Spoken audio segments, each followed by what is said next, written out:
Okay guys, welcome dito sa Revit 2026 lecture videos at sisimulan natin yung ating discussion dito sa Chapter 1, Introduction to Autodesk Revit 2026.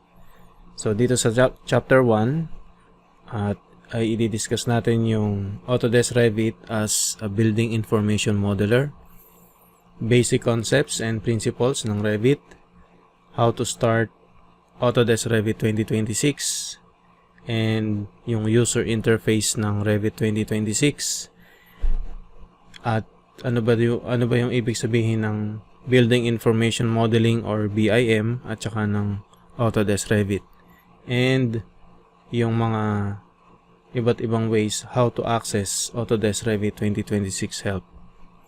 So simulan natin yung overview dun sa ating Autodesk Revit 2026. At bago tayo mag-umpisa, ito yung icon ni Revit. So I will be using the latest version 2026. Para i-launch yung Revit, either i-double click natin to or kaya i-right click natin and then choose open, or kung wala kayong icon or shortcut dun sa ating or sa inyong desktop, you may go to Start or Window menu, choose Autodesk, and then click Revit 2026. So in my case, I will just double click the shortcut, at habang hinihintay natin yung mag-open yung application, so allow me to read the overview of the Revit 2026 and BIM or Building Information Modeling. So ang Revit 2026 is a building information modeling software designed for architects, engineers, and construction professionals, or pasok siya doon sa tinatawag na AEC collection from Autodesk, or yung tinatawag na Architecture, Engineering and Construction collection. So nag-open na yung ating application, and to start, pupunta tayo dito sa upper left, and then under models section or panel, I'll click new tab, and dito sa new project dialog box, na-set up ko na to before, kaya makakita kayo ng iba't ibang templates related to architecture, structural, MEP, at saka meron ding none kung ayaw natin gumamit ng template. So I'll just choose architecture template. Marahil sa inyo, if this is your first time launching Revit, makakita lang kayo ng dalawang template. It's either Imperial and Metric Multidiscipline. Then, after I select architectural template, I'll just accept the project radio button and then click OK. So habang hinihintay natin yung user interface ni Revit, so ituloy ko lang yung binabasa ko kanina, na yung Revit ay Building Information Modeling Software for Architects, Engineers, and Construction Professionals. So compared to traditional CAD application like AutoCAD na nagre-rely lang sa independent 2D drawings, yung Revit daw ay gumagamit ng intelligent 3D models na ini-integrate yung information sa lahat ng building disciplines. Okay. Dito naman sa user interface ni Revit, allow me to make a brief tour dun sa ating Revit user interface, starting from the top. Yung nakikita nyo dito sa across the top portion or topmost portion, ay yung tinatawag na quick access toolbar. So dyan yung makikita yung mga madalas gamitin or frequently used document or project management tools na may kinalaman sa Revit, like how to open a project, how to save a project, and how to create or how to plot a project.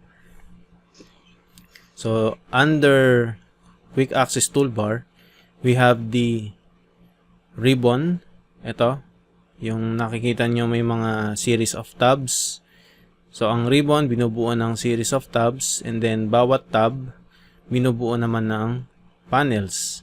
So let's say for example, I'll click the architecture tab.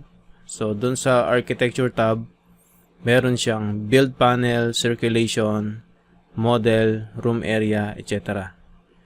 And then bawat panel binubuo naman ng mga tools like the wall tool, door, window, and then component.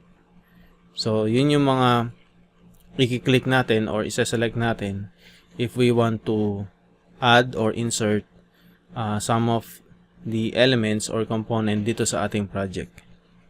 And then below the ribbon, itong blank space na to, ito yung tinatawag na options bar. Sometimes if you launch a command or if you click a tool, may magdi-display dyan ng mga settings or parameters. So palagi nating titingnan yung options bar kung meron ba tayong settings or parameters na pwedeng i-adjust or baguhin in relation dun sa ating existing command or tool. And then below the options bar, we have the properties palette. Ito, yung nakikita nyo sa aking left side. And then below the properties palette, we have the project browser. Ito naman nakikita nyo sa baba. Yung properties palette, alam natin from AutoCAD na nagdi-display siya ng properties in relation dun sa ating selected object or group of objects. And then sa project browser naman, ito yung nagsisilbing table of contents natin dun sa ating project. So andyan yung makikita yung floor plans, ceiling plans, elevations, 3D views, and schedules or quantities, at saka sheets, at saka iba pa. Depende kung ano yung i-add natin sa ating project. And then yung pinakamalaking area, tulad sa AutoCAD, we have the canvas area dito sa Revit, or sometimes tinatawag din siyang drawing area. So ito yung kulay white na nakikita nyo ngayon dito sa aking screen.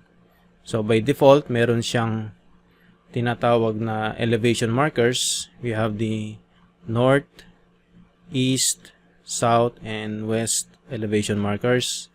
And then below, we have the view control bar. Ito yung nakikita nyo na naka-display yung scale, level of detail, visual style, at iba pang mga icons. So matatouch natin yung mga icons na yan as we go along dun sa bawat chapter ng ating subject. And then below the view control bar is the status bar. So mababasa nyo dyan kung wala tayong existing or current tool or command na ang sabi, click to select, tab for alternates, control adds, and shifts or shift and selects. So may mga clues na sinasabi sa Revit dito sa status bar. And also may mga icons tayo dito na later on magagamit natin dun sa ating project. And then dito sa aking bandang kanan, we have the view, the navigation bar, and sometimes may naka-display dyan na view cube. And that comprises our user interface. Balik tayo dun sa overview na nabanggit ko kanina. So bawat design elements sa Revit, mapa walls man yan, doors, windows, bubong, or iba pa, ay nagko-contain siya ng data and relationships na nakakatulong dun sa pagiging coordinated ng model natin. So, halimbawa, yung model-centric approach na yon ay nag-a-allow sa ating mga users para mag-design, mag-visualize, mag-simulate, and mag-collaborate more effectively doon sa ating life cycle ng building mula conceptual design hanggang sa construction documentation. At si Autodesk naman ay patuloy yung kanyang commitment para i-improve yung ating application, yung AutoCAD and then itong Revit, para sa mas efficient at ine-enhance niya yung mga features like the rendering performance ng Revit, na-upgrade niya, and then dun sa collaboration, and then nag-introduce na rin ng AI-based at saka cloud-based tools dito sa mga application na ginagawa ni Autodesk like Revit and AutoCAD. So, sa ngayon, blanco yung ating canvas or drawing area. So, subukan ko maglagay ng wall. So, hindi ko muna aalalahanin yung mga settings dito sa options bar at saka dito sa type ng wall na aking ilalagay. So, maglalagay lang ako ng simpleng wall panel. So, I'll just click 2 points and then I'll press escape twice. 1, 2. And then mag-a-add din ako ng door. So, I'll click the door. And then pwede kong mag-load ng family. So, mamaya pag-uusapan natin yung Revit terms or terminologies dito. So, for now, we have only one family ng door. Mag-a-add ako ng family. And then, I'll choose single flush panel double acting and click open. Select ko yung 900 by 21. Click OK. And then, magkiklik ako dito. Random point lang to ha. Yan. And then, I'll click modify. So, bago tayo dumako dito sa wall at saka mga pinto natin, so let's talk about common terms used in Revit. So, unahin natin yung tinatawag na element. So, ang element is the basic building component in Revit. Ito, yung nakikita natin sa screen, ay sample ng element kung ano yung makikita nating object dito.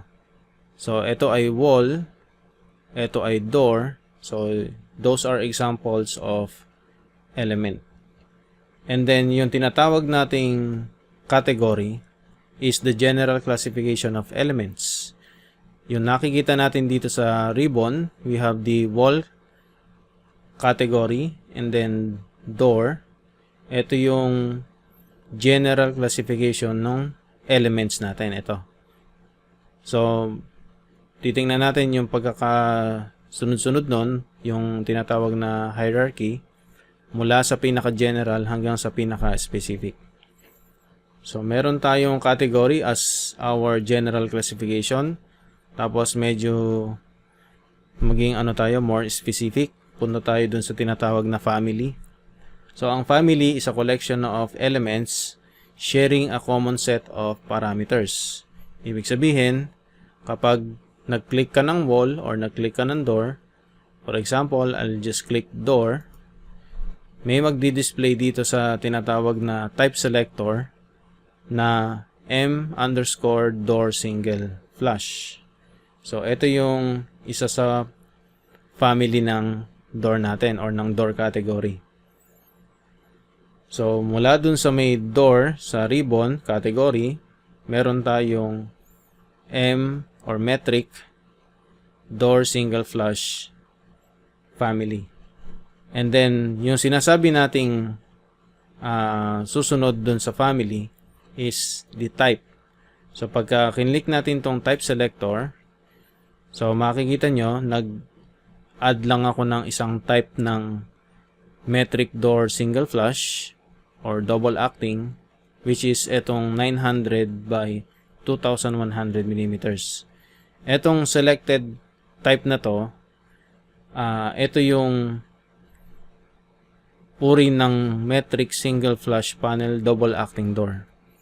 So mula dun sa door panel or mula dun sa door tool, sa ribbon, bumaba tayo sa family, which is itong metric door single flush panel double acting, and then baba tayo sa type, which is itong 900 by 2100 millimeters. So kung titingnan natin yung single flush na metric, meron siyang 7 type. Ayan, nakikita nyo sa screen. So yun yung type ng door na under sa metric single flush. And then yung tinatawag nating instance, ito yon. So I'll just click modify to cancel. Kung tinatawag nating instance, i-zoom in ko lang and then pan, is pag sinelect natin tong isang door na to, lahat ng instance or property na magdi-display dito sa properties palette, yun yung tinatawag na instance or yung specific occurrence of a type placed in a model. For example, kapag binago ko yung swing angle nitong selected door na to, hindi maapektuhan yung dalawang door na nasa kabila, although they both belong or they belong to single flush panel double acting door. Ito yung nasa type selector, lahat sila ay kasama doon. Pero kapag yung isang selected door ay binago ko yung swing angle, so kung babaguhin ko to, gagawin kong 45 degrees, ayan. So hindi maapektuhan yung dalawang door na nasa magkabilang gilid kasi hindi naman sila selected at this instant. So vary yung mga instance properties na tinatawag whenever meron kang selected objects at binago mo dun sa properties palette yung iba't ibang parameters or property ng selected objects. So madaling sabi, yung instance ng isang object na selected is hindi related dun sa pangkalahatan. So kung ano lang yung selected object or objects, dun lang mag-reflect or magte-take effect yung changes na binago mo dun sa property nila. Okay? So I'll just click outside to deselect. So napansin nyo, naka 45 degree to, pero they belong to a single family or pare-pareha sila ng family. And then susunod doon or as a review, umpisa natin mula doon sa pinakamataas sa pinaka-general. We have the door category. Pag kinlik mo yung door, magkakaroon ka ng family na door single flush panel double acting, and then yung type niya, yung nasa baba, which is yung typically sukat yung nagdi-display dyan, 900 by 2100 millimeters. Yun yung kanyang type. And then yung pinaka very specific is the instance. Kapag sinelect mo yung isang object or isang type at may nag-display na properties dun sa properties palette, yun yung mga instance properties niya. Okay. So dumako naman tayo dun sa level. A level is a horizontal datum in a building that defines vertical heights. Example, meron tayo ditong level 1, tulad ng nakikita nyo dito sa tab, and level 2. Nakikita nyo dito sa project browser. So pag gusto nating makita yung talagang level or vertical heights nung level 1 at saka level 2, pwede tayong pumunta doon sa elevation views natin. So by default, meron tayong 4 na elevation views dyan. We have east, north, south, and west. Wherein yung south, ito yung equivalent ng front elevation. So if I double click the south elevation, makikita natin yung 3 pinto dito at saka yung wall natin na ini-add kanina. So regardless kung saan natin inilagay yung wall, so meron siyang tinatawag na unconnected height. Pag sinelect natin yung wall, so ang unconnected height niya is 8,000 mm at hindi siya associated sa alinmang level. So we have here by default level 1 at 0 elevation and level 2 at 4,000 millimeters elevation from level 1. So, yun yung ating representation ng level natin. And yung tinatawag naman nating view, ito yung graphical representation of the model. For example, ang level 1 ay under siya ng floor plans. So, tinatawag din to as plan view. Yung south elevation ay tinatawag na elevation view. Tapos, meron din tayong tinatawag na 3D view or default 3D view at saka section view. So, those views are graphical representation of the model. And then, nabanggit ko na kanina yung ating properties palette ay nagdi-display ng editable properties of the selected element or selected view. So, kung iisipin nyo, baka selected objects lang ang dinidisplay sa properties palette. Pansinin nyo to. Nasa south elevation ako, wala akong selected na object. Pero nag-display yung elevation south dito sa properties and then ito yung kanyang mga selectable or editable properties. So, hindi ngunit wala kayong selected object or element ay wala na magdi-display dito sa properties. So, kapag wala kayong elements or view or object na selected, magdi-display dun sa properties yung about dun sa isang view. So, kung lilipat tayo ng level 1, magdi-display dito yung floor plan level 1. Ito yung kanyang mga properties. Ganon. And then, yung tinatawag natin project browser is, sabi ko nga kanina, itong project browser, ito yung nag-serve as table of contents ng ating project.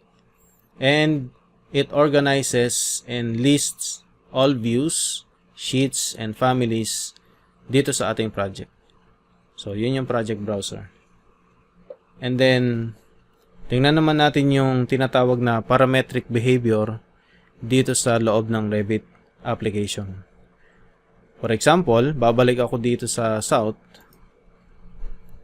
Tapos, kapag yung sinelect natin yung wall, ang sabi kasi dito ay if you or when you move a wall, any attached doors, windows, or dimensions automatically adjust. So, subukan natin. Etong wall, select natin. And then, dito sa properties, magdi-display yung kanyang type or category at saka kung ilan yung selected na wall. So, in this example, we have only one.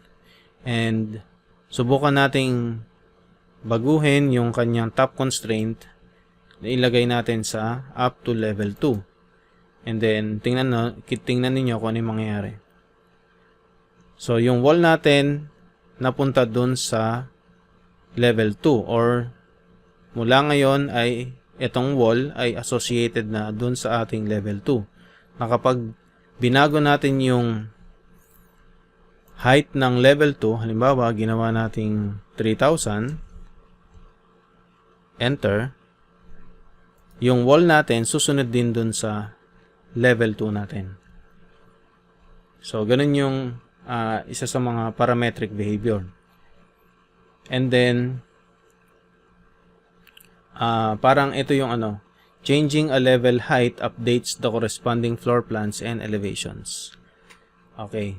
So, pagka yung balik tayo dito sa level 1, kapag minove natin yung wall or sinelect natin yung wall, tapos pwede na natin siyang i-move using our mouse. Yan, idadrag ko. So, kasamang mag-move yung ating mga doors. Now, kung dadagdagan natin yan ng window, halimbawa, select natin yung fix, tapos piliin natin yung pinakamalaki. Ayan, fix window. Lagay na lang natin sa pagitan ng doors. Ayan, random. Tapos, kuha tayo ng casement.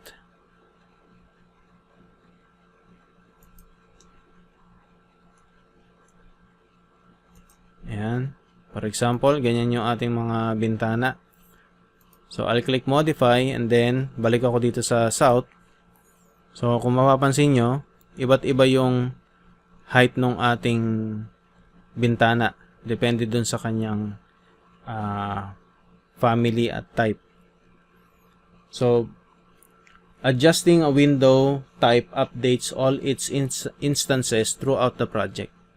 So, for example, ang gawin na lang natin is, sa example na to, yung ating bintana ay hindi pantay nung pinto natin, which is typically dapat pantay sila. Tama ba? Now, ang gagawin natin is, pag sinelect natin yung modify tab dito sa ribbon, and then gumamit ako ng isa sa mga modification tool or modify tool, which is the align. So, kung gusto ko siyang i-align dito sa pinto, pwede ko siyang i-select, and then hindi ko siya ilalak ngayon. At iba naman yung gagawin ko dito sa pangalawang bintana, ilalak ko naman siya. Okay, and then I'll click modify. So, baguhin ko lang yung aking level of detail to fine. Ayan. And then, yung aking visual style to shaded. Tapos, i-move ko lang to ng bahagya. Now, ang gagawin natin is, kapag sinelect natin tong isa sa mga pinto at binago natin yung kanyang sill height, let's say, hindi naman ganong kataasan, babaguhin lang natin. So, halimbawa, 250, move away. So, ayun. So, umangat siya, pero yung bintana naiwan. Now, ibang case naman dito. Pag ito yung in-adjust natin yung sill height, 250, inangat natin, so, susunod yung bintana.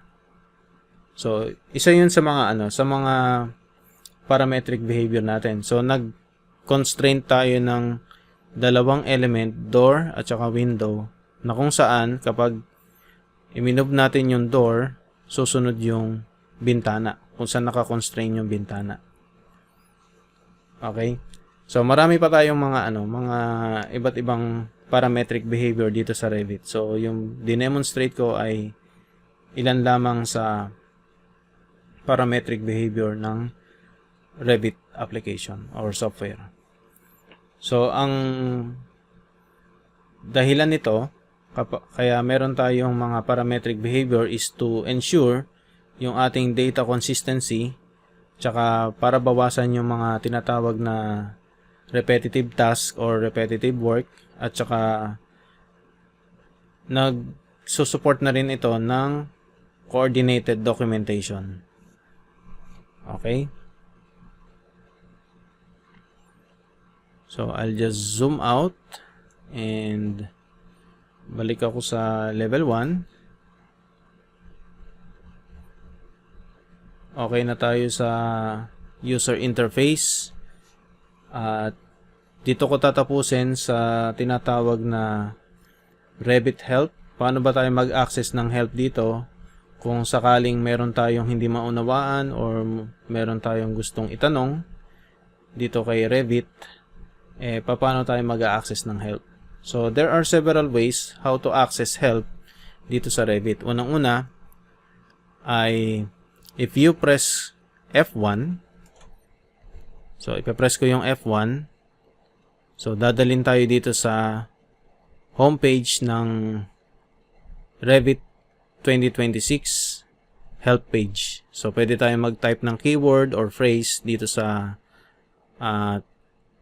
text box, or ayan, enter a keyword, tapos press enter or click the magnifying glass, and then I'll just close. Pangalawa, dito sa may upper right, we have the icon for help or yung may question mark. Ayun, ito lang yung equivalent ng pressing F1 key sa keyboard. And then aside from these two, meron tayong help menu dun sa ating start page or home screen. So yung nakita nyo kanina. So pwede nyo i-click to, yung katabi ng letter R, yung home screen or control D. Pag kinlik nyo dito sa may lower right, we have also the online help. Okay, and then pwede din tayo mag-access ng what's new dun sa ating current version, community forum, and customer support. Okay, so i-click ko ulit ito, babalik tayo dun sa ating project. And that concludes our introduction. So maikli lang to. At sa next video ay magsisimula na tayo ng ating architectural project, wherein yung ating project sa AutoCAD ay ililink natin dito sa Revit at iaayos natin yung mga project units, yung snaps or object snaps, how to save a project, paano mag-configure ng project information, project global settings, how to open an existing project, and ano pa yung mga iba't ibang model display tools. So see you on my next video, chapter 2, starting an architectural project. Okay guys, goodbye.